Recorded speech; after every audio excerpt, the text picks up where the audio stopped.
नमस्कार दोस्तों। सर्वे में जमाबंदी नहीं देने पर भी आपका पुश्तैनी जमीन जो है आपका ही रहेगा दोस्तों। ठीक है, ये देखिए दोस्तों, सर्वे में जमाबंदी नहीं देने पर भी पुश्तैनी जमीन रहेगी आपकी। ठीक है, देखिए, भू सर्वेक्षण में रैयतों को देना होगा जमीन का पूरा ब्यौरा।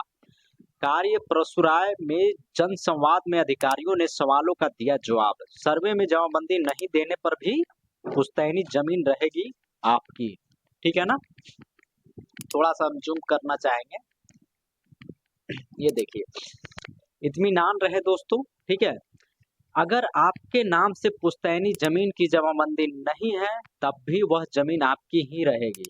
आप अपने हिस्से को जमीन का पूरा ब्यौरा अपने शिविर में जाकर अपने आवेदन के साथ इसके साथ ही स्वघोषणा पत्र में वंशावली बंटवारा व वन्य कागजात में भी पेश करें। कहने का मतलब ये है दोस्तों, बंटवारा का कागज जो शेड्यूल होता है वो भी आपको पेश करना है, और खतियान अगर आपके पास है तो खतियान भी आप पेश करें। ठीक है, और स्व घोषणा पत्र जो होता है, वंशावली हो गया, यानी कि प्रपत्र 2 हो गया, प्रपत्र 3 का 1 हो गया, ये फॉर्म जो है भर करके शिविर में जमा करना है, यही यहाँ पे कहा गया है।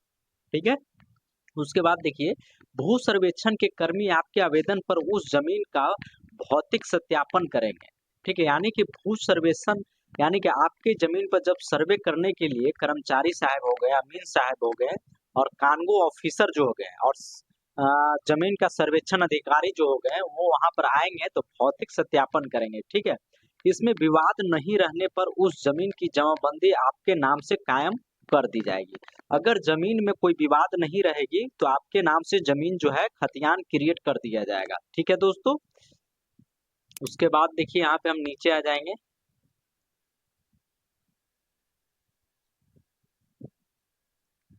देखिए, इसके लिए आप तक वह जमीन कैसे आई, इसका प्रमाण देना या बताना होगा। ठीक है, यानी कहने का मतलब है वो जमीन आपके पास कैसे आया, खतियानी जमीन है या किसी भी व्यक्ति का जमीन है तो आपके पास कैसे जमीन आया। तो वही दोस्तों, हम वंशावली पहले बनाना है, किसके नाम से जमीन है, खतियान, वहां से आपको आ जाना है, और जो व्यक्ति जीवित है वहां तक आपको लास्ट करना है। ठीक है, देखिए, कराय पुरसराय मुख्यालय के मैदान में शनिवार को जनसंवाद कार्यक्रम में एसडीओ प्रवीण कुमार ने कहा कि रैयत अफवाहों पर ध्यान न दें, बस आप अपनी जमीन की स्वामित्व होने का प्रमाण दें। अगर आपके पास कागजात की कमी है तो यादस्त के आधार पर आपके कब्जे वाली जमीन की जमाबंदी कायम कर दी जाएगी। उन्होंने कहा कि रैयत किसी प्रकार की परेशानी है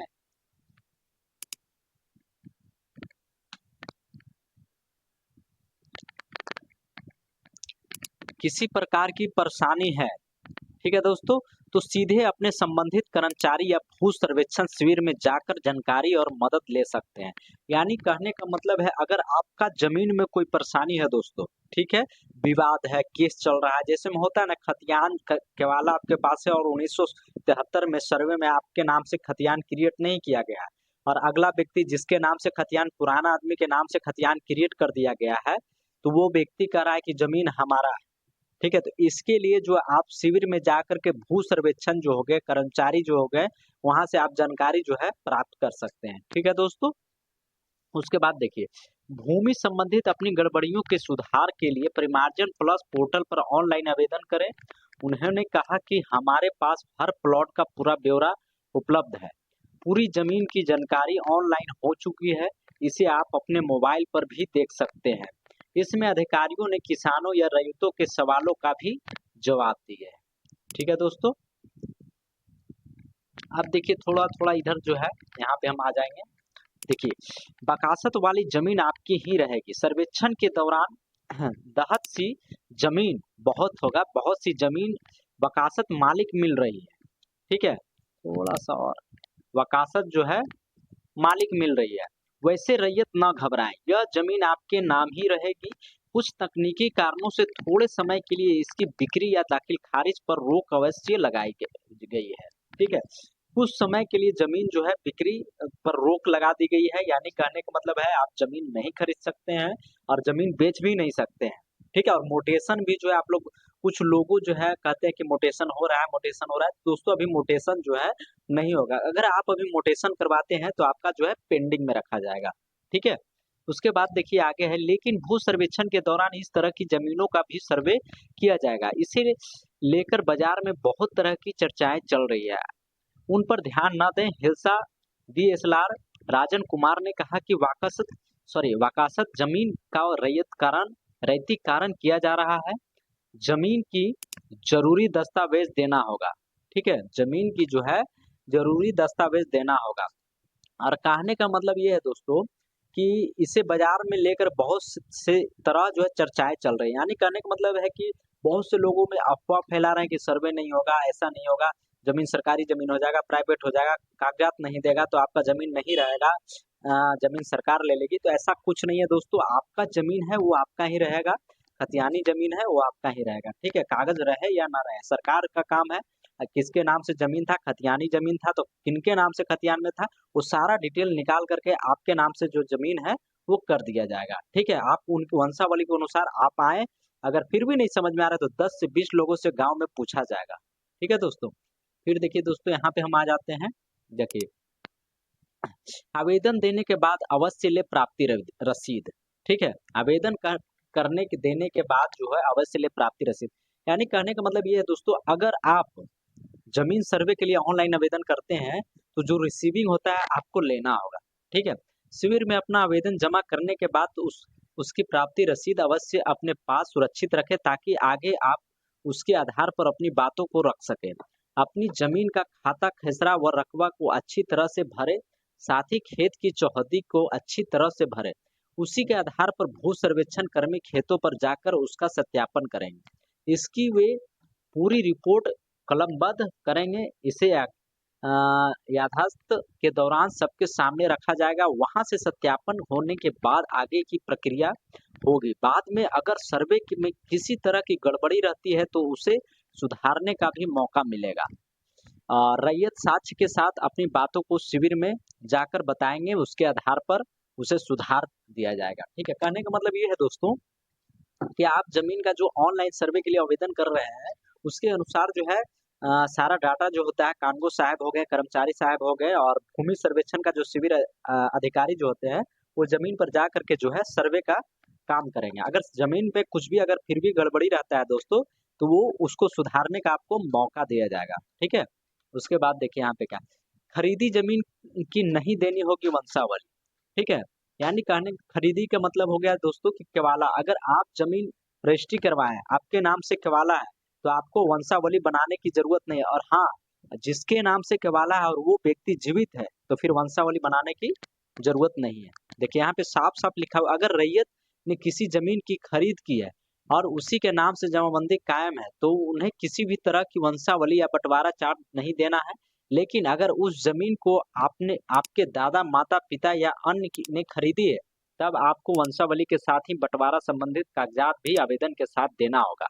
वही पुश्तैनी जमीन का पूरा ब्यौरा आपको आवेदन के साथ हर हाल में पेश करना होगा। ठीक है दोस्तों, यहाँ तक तो आपको समझ में आ गया होगा। फिर देखिए दोस्तों, थोड़ा सा हम यहाँ पे आ जाएंगे जूम करके।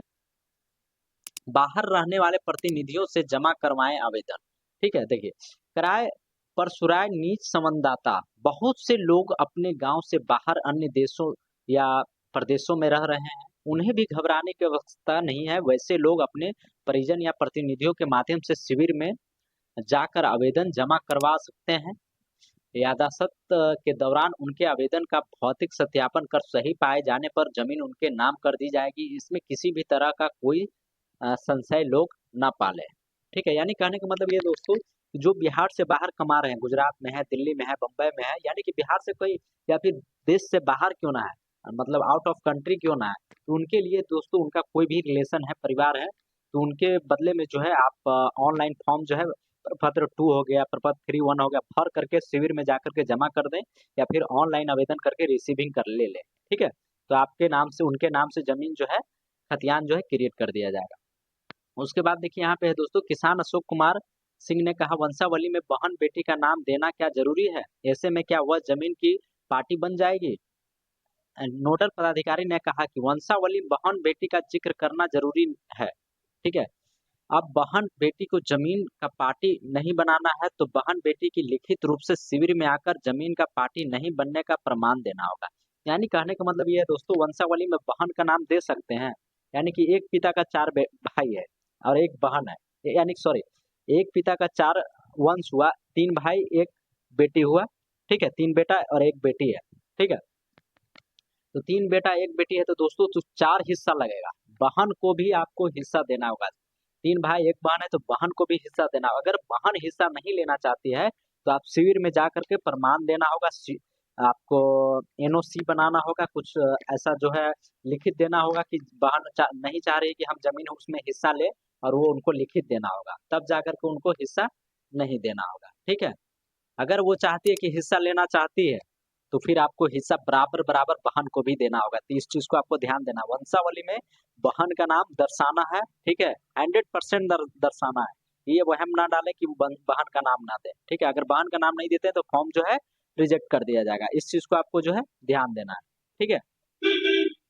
फिर देखिए दोस्तों, यहाँ पे किसान साबिर हुसैन ने कहा कि मेरी जमाबंदी लॉक है, खाता खसरा का सुधार नहीं हो रहा है, क्या करें। इस पर अधिकारी मंच पर उपस्थित नहीं थे। ऐसे में इस सवाल का जवाब नहीं मिला। हालांकि अन्य अधिकारी ने कहा कि इसके लिए आपको सीओ से मिलना होगा, वे ही इस तरह के मामले के लिए सक्षम अधिकारी हैं। यानी कहने का मतलब है दोस्तों, जब परिमार्जन प्लस से पोर्टल पर ओल्ड जैसे में जमाबंदी रहता है तो उसको जब हम परिमार्जन करने के लिए ओपन करते हैं, ओल्ड भाग पृष्ठ वर्तमान जो होता है हम जब उसमें डाल करके सबमिट करते हैं तो वहाँ पे लिख देता है लॉक, लिख देता है, ठीक है। उसके लिए जो है आपको सीओ से मिलना पड़ेगा, यहाँ पे साफ साफ लिख दिया गया है, ठीक है। तो ऐसा ही परिमार्जन नहीं करवाए, सीओ से जिनका लॉक है उनको सबसे पहले सीओ से मिलना है। यहाँ पे साफ साफ जो है दोस्तों यहाँ पे लिख दिया गया है, ठीक है। देखिए यहाँ पे लिखा हुआ है सीओ से मिलना होगा, ठीक है। वही इस तरह के मामले के लिए सक्षम अधिकारी है। फिर देखिए दोस्तों, किसान अयोध्या प्रसाद ने कहा कि हुजूर मेरे पास जो भी जमीन का दस्तावेज था पूर्व में ही घर से चोरी हो गया है। जवाब में नोडल पदाधिकारी ने कहा कि 1945 से अब तक सारा जमीन का दस्तावेज ऑनलाइन देख सकते हैं, इसका कोई असर सर्वेक्षण पर नहीं पड़ेगा, ऑनलाइन माध्यम से कागजात निकाले जा सकते हैं। यानी कहने का मतलब यह है दोस्तों कि बिहार भूमि पोर्टल जब ओपन करते हैं तो भू मानचित्र जो होता है उस पर सारा चीज कागजात आपको मिल जाते हैं। खतियान हो गया, केवाला हो गया, जितना भी मतलब 1900 पुराना 1918 का भी खतियान आपको मिल जाएगा, और नया भी 1973-76 में जो खतियान बना है वो भी खतियान मिल जाएगा। उसमें आप अपना जमीन का सारा कागजात जो है आप निकाल सकते हैं। यानी कि जिस जमीन का आपको पता ही नहीं कि वो जमीन का प्लॉट नंबर कितना, तो एक आप अमीन को पकड़े और नक्शा के अनुसार आप जोन जोन खेत पे आपका कब्जा है तो उस खेत पर जाएं, और अमीन जो है वो प्लॉट देख करके, नक्शा में देख करके प्लॉट नंबर लिख लेगा, और प्लॉट नंबर से खतियान में जो इंडेक्स होता है, एक इंडेक्स होता है, इंडेक्स में प्लॉट नंबर कितना और खाता नंबर कितना, सारा खाता नंबर पता चल जाएगा और उससे ही खतियान आपका निकाल दिया जाएगा, ठीक है दोस्तों। तो कागज के लिए आपको टेंशन नहीं लेना है, केवाला भी ऑनलाइन निकलता है, नक्शा भी निकलता है और खतियान भी निकलता है, ठीक है दोस्तों। अब देखिए थोड़ा दोस्तों हम नीचे आ जाएंगे, देखिए किसान राजकिशोर प्रसाद ने कहा कि मेरी जमीन खरीद के 40 साल हो चुके हैं, अब तक दाखिल खारिज नहीं हुआ है, क्या करें। अधिकारी ने कहा कि 20 साल से अधिक पुराने जमीन की दाखिल खारिज नहीं हुई है तो इसके लिए जमीन के दस्तावेज के साथ आवेदन लगाकर भूमि पर समहर्ता को देना होगा, ठीक है। जय के बाद सही रहने पर जमीन आपके नाम कर दी जाएगी। यानी कहने का मतलब ये है दोस्तों कि आपके नाम से केवाला है, ठीक है, सब कुछ जांच पड़ताल करने पर सही रहेगा तो आपके नाम से जो है मोटेशन जमाबंदी जो है कर दिया जाएगा और रसीद जो है काट करके आपको दे दिया जाएगा, ठीक है दोस्तों। यहाँ तक दोस्तों आपका क्लियर हो गया। और तीसरा लास्ट जो है दोस्तों, सर्वे के लिए प्रखंड कार्यालय में हुई बैठक। देखिए हिलसा प्रखंड कार्यालय के सभागार में बीडीओ अमर कुमार व सीओ मोहम्मद इकबाल अहमद के अध्यक्षता में भूमि सर्वेक्षण के तहत जागरूकता एवं अन्य बिंदुओं पर जानकारी देने के लिए बैठक की गई। इसमें भूमि सर्वेक्षण के तहत चर्चा पर सर्वेक्षण के संबंध में मुखिया पंचायत समिति सरपंच सहित अन्य जनप्रतिनिधि के साथ विस्तृत पूर्वक चर्चा की गई। सहायता बंदोबस्त पदाधिकारी आशुतोष कुमार ने बताया कि पहले फेज में जमीन के संबंध में जमीन की मालिक को प्रपत्र 2 भरकर जमीन की चौहद्दी के साथ घोषित करना है। इसमें लोगों द्वारा अभी तक मौजा व किसी पंचायत से प्रपत्र आना बंद हो गया है, उसको लेकर हो रही परेशानी से निजात को जानकारी दी गई है, ठीक है दोस्तों, यानी कहने का मतलब ये है दोस्तों कि प्रपत्र 2 फॉर्म जो हो गया, प्रपत्र 3-1 हो गया है, जो कहीं-कहीं जो है दोस्तों मौजा से मतलब जहाँ ज़मीन है, वहाँ से आना बंद हो गया है। तो कुछ लोग जो है अफ़वाह भी फैला रहे हैं दोस्तों कि ज़मीन का सर्वे नहीं होगा। ये सब चीज़ जो है दोस्तों अफ़वाह ना फैलाएँ और आप लोग जो मेरा वीडियो देख रहे हैं, वो वहम में ना रहें कि सर्वे नहीं होगा। सर्वे होगा, 100% होगा सर्वे दोस्तों। तो दोस्तों इससे रिलेटेड कोई और अगर अपडेट आता है दोस्तों सर्वे को लेकर के, तो मैं वीडियो बना करके अपलोड करूंगा दोस्तों। इस तरह का वीडियो देखने के लिए मेरे चैनल को आप सब्सक्राइब कर लीजिए और वीडियो अच्छा लगा हो तो लाइक कर दीजिएगा दोस्तों। और मिलते हैं हम नेक्स्ट वीडियो में दोस्तों, अपना ख्याल रखें। जय हिंद।